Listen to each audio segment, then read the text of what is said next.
Hey guys, what's up? In this tutorial we're going to show you how you can find the invitation link to your video projects on Microsoft Clipchamp, for instance, to invite co-editors, video editors to work with you on the video project. So let us get started.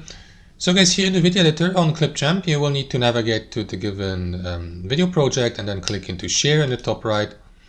And there are two ways where you can find the invitation link. You may, for example, click into copy link here and copy it to your clipboard.